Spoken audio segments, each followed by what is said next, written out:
Miami comes out with the win on this one. So let's say Miami wins this one 21-17. Yeah, I don't even make it that close. I think Miami will win 27-10. I do. And it's amazing, too, though, when you look at these two teams.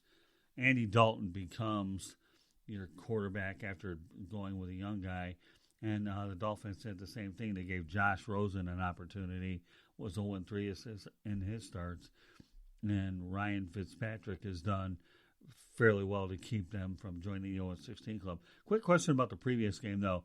If you feel that Jacoby Brissett isn't the answer for the Colts, who do you think would be a good replacement for him? Someone that they draft. There's a lot of good quarterbacks in this draft this year. That I think could be solid options for them moving forward. So it may not be, they may draft someone in like the third round or so, third or fourth round. That could be an option like a year or two down the road. But if they really feel like they need a quarterback and that Jacoby Brissett isn't the answer, although they gave him a 2-year contract, I believe, or 2-year contract extension. I think that there's a few different quarterbacks they could go with depending on where they end up drafting.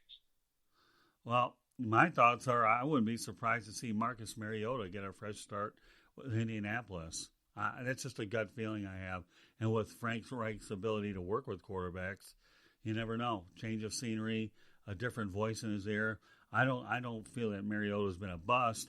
I think he's been dealing with a lot of bad luck with a lot of head coaching changes and offensive coordinator changes. You can't survive in this league with that instability at the two most important coaching positions whatsoever. So yeah, that's true. So got a few more games. We'll get to all of them. Okay, we'll go on to the Pittsburgh Steelers and the New York Jets. All right. This one, really, Pittsburgh has been playing so well this year if you consider everything they've lost, all the injuries that they've been dealing with. The Jets are terrible. I don't believe that Adam Gase is a very good head coach. I think he's a very good offensive coordinator, but I don't think he's a very good head coach. And so I think in this one, I'm going to pick Pittsburgh over the New York Jets. I think that their defense has been one of the top defenses in fantasy this year. And one of the most consistent. So I think in terms of production for fantasy, James Conner should be in for a decent game. James Washington and Deontay Johnson should be in for good games. We're not sure if Juju Smith-Schuster is going to play or not. I'm not holding my breath, to be completely honest. So I actually have in one of my lineups James Washington over Juju. We'll kind of see how that plays out. And Vance McDonald, really with Devlin Hodges, he hasn't really targeted the tight end very much. So I don't trust Vance McDonald for this week. In terms of the Jets, Le'Veon Bell has just been disappointing all year. I think that he's an okay maybe running back too, and maybe in the revenge game, quote unquote, he puts up a decent game this week. I just don't see it with how good the Pittsburgh defense has been playing. And then Jamison Crowder, I think, is the best option in terms of wide receivers. I think that he puts up wide receiver 2 type numbers, even against this Pittsburgh secondary. He's targeted enough in the slot, in the short routes to at least put up in PPR leagues enough points to be usable. I don't necessarily trust Robbie Anderson to get a whole lot. So overall, I think Pittsburgh wins this one though. Let's say 27 to 13. Yeah, I'll actually give the this game's a little bit closer. I'll just go Pittsburgh 21-17. Nothing stands out about either of these two teams offensively. All I can say is I'm only making it closer because the game is in New York, and that's about it. But Pittsburgh still has something to play for, so they get the W in the Meadowlands. We'll keep moving along to the rest of the games. The New Orleans Saints against the Tennessee Titans. Breeze against Tannehill. This should be interesting. I think that the Saints do win this game. The Tennessee has just been playing so well lately. I mean, I know that they lost last week to Houston, but just overall, the team has been playing very well. I think that this could be a tough matchup for Breeze with the Tennessee defense. Again, Alvin Kamara, I'm just not sure what to do with him. I keep debating back and forth on whether or not to actually start him. We'll kind of see how. And that's in a 10-person league. 12 to 14 team leagues, you may not have much of a choice but to start Alvin Kamara. So Mike Thomas is a must start. He's just been an absolute beast this year. And Jared Cook has really come on strong as of the last few weeks. I was not expecting that. I was expecting inconsistency, but he's really played pretty well over the last few weeks, better than I was expecting. So in terms of the Tennessee Titans, I do think that this is a good matchup to play Ryan Tannehill. The New Orleans secondary has given up enough yards and points to wide receivers that this could be a good matchup for Tannehill to put up decent numbers. Derrick Henry will at least be solid. I don't think he'll get completely shut down, but should at least provide decent numbers for this week. And A.J. Brown has been an awesome addition to this offense and playing really well. So overall, I do think that the Saints I think that the Saints will win this, but I think that Tennessee makes it close. So I'm going to say that this one, New Orleans wins 24-21. Yeah, I had New Orleans 24-20. The game's outdoors, and Tennessee actually will be in Tennessee on Friday night and Saturday before we head over to Atlanta to visit some family. But, we'll have a pretty good idea. But it's an outdoor game, so I think the game is a lot closer with solid contributions from both quarterbacks. So I'll go New Orleans 24-20. A few more games before we get rolling here.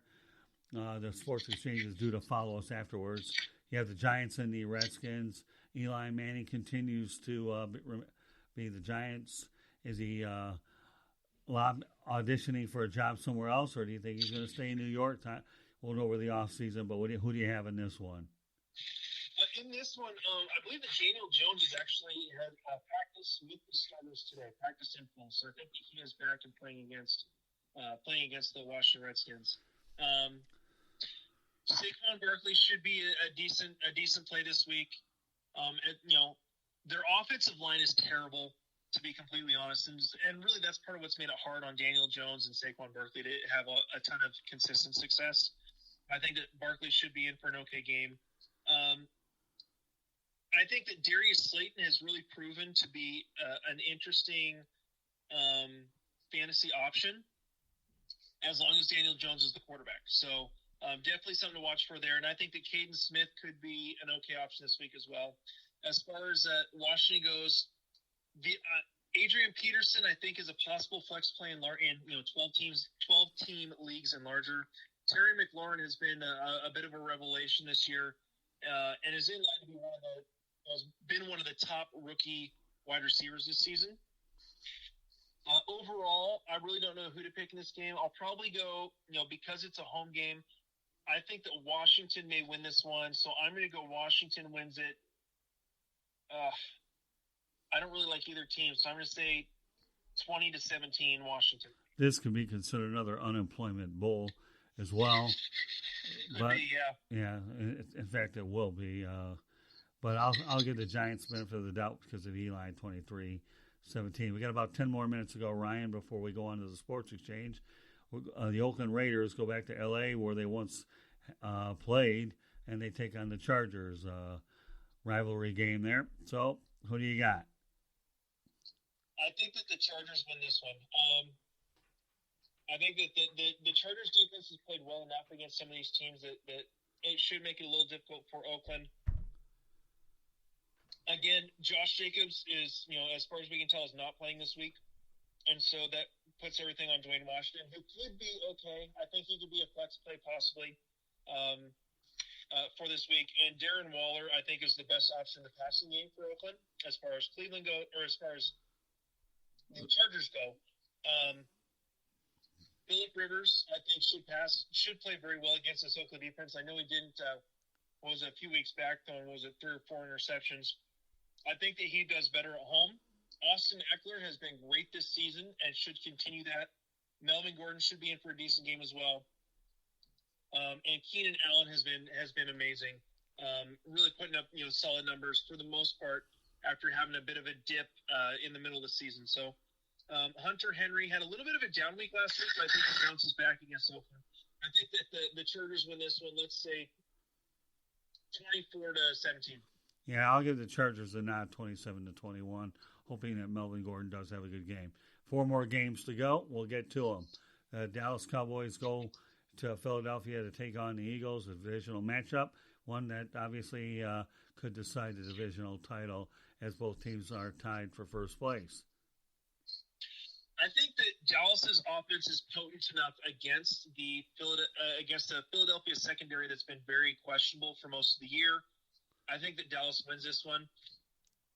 I think the must-plays obviously are going to be Dak Prescott, even though he's dealing with a shoulder injury. He was limited in practice for the first time in his career today, but is still throwing. Should be fine for this week. So Dak Prescott is a must-start. Ezekiel Elliott is a must-start. Cooper and Gallup, I think, are definitely going to be must-starts in this game. And Jason Witten, I think, could sneak in there with a touchdown.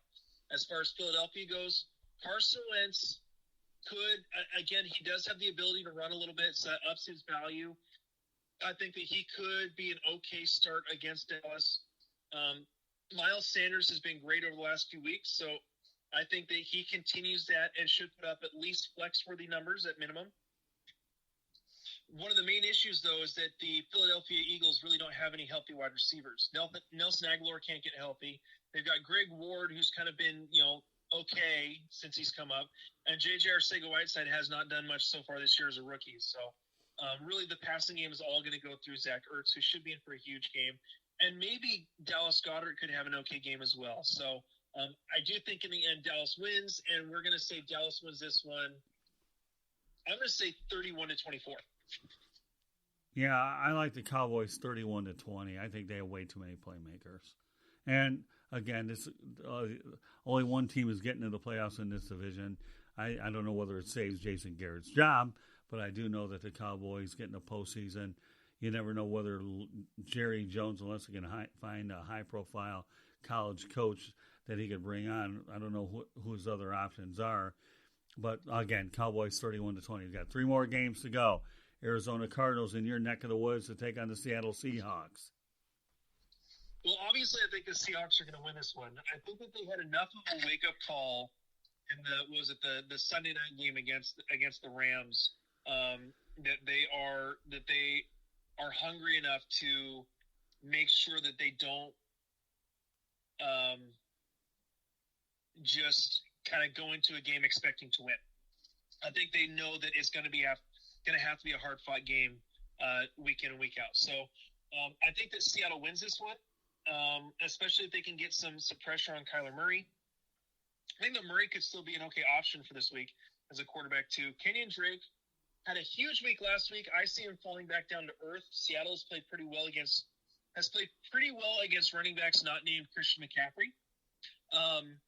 They held up, Dalvin Cook and Alexander Madison pretty well a few weeks ago in the Monday Night Football game against the Vikings. And so I think that this should be a decent game for Seattle's defense. Christian Kirk, I think, is the most likely to have a lot of damage against Seattle, and that all depends on who all is healthy on the defense. So as far as Seattle goes, Russell Wilson, you're obviously going to start him. Chris Carson has been an absolute beast, and he's a must-start. Tyler Lockett over the last couple weeks has shown to be Tyler Lockett again, which has been nice, and DK Metcalf has been awesome. I think that both Lockett is already over 1,000 yards for the season. I think that DK Metcalf has a possibility to do that this year as well. So, and Jacob Hollister, I think, is a back-end tight end one. So overall, I think that Seattle wins this one. I'm going to say 28-17. Actually, I like the Seahawks in this one, 35-28. They have a lot of good playmakers, Russell Wilson, and with that receiving core, then they can score a lot of points. Carson as well. All right, 2 to go. We got Kansas City Chiefs, who just picked up Terrell Suggs against the Chicago Bears, who's always had Khalil Mack. This game's at Soldier Field, and I know from experience in both Kansas City and Chicago, both can be cold, but the wind is brutal at Soldier Field. Who do you have for this one? Even with the wind, I still think that I think that